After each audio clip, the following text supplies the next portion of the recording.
મારું નામ વિજયભાઈ ઈશ્વરભાઈ પટેલ, ટીકર 23 જિલ્લા પંચાયતના ઉમેદવાર, આમ આદમી પાર્ટી। અમે અત્યારે પ્રચાર પ્રસાર જોરશોરથી ચાલુ છે।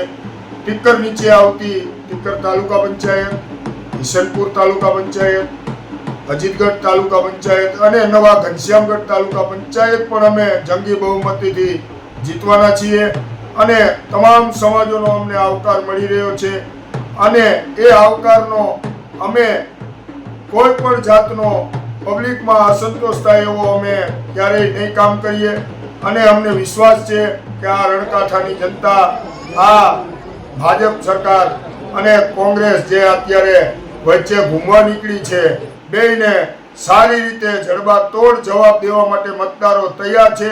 પબ્લિકનો મિજાજ પણ કમ્પ્લીટ છે। લોકો મતદારો સાયલન્ટ બેઠા છે કે આ લોકોને જવાબ દેવાનો છે એટલે મતદારો પણ સાયલન્ટ છે। એ જોઈને આ ચૂંટણીનો માહોલ આપ ગામોગામ ફરતા હશો, મીડિયા માધ્યમથી તમે જોઈ શકો છો કે કેવો મિજાજ છે મતદારો। આ સાથે ટીકર જિલ્લા પંચાયત અને નીચે આવતી ચારેય તાલુકા પંચાયત આમ આદમી પાર્ટી અમારા તમામ ઉમેદવારો જંગી બહુમતીથી જીતશે એવી હું આશા વ્યક્ત કરું છું।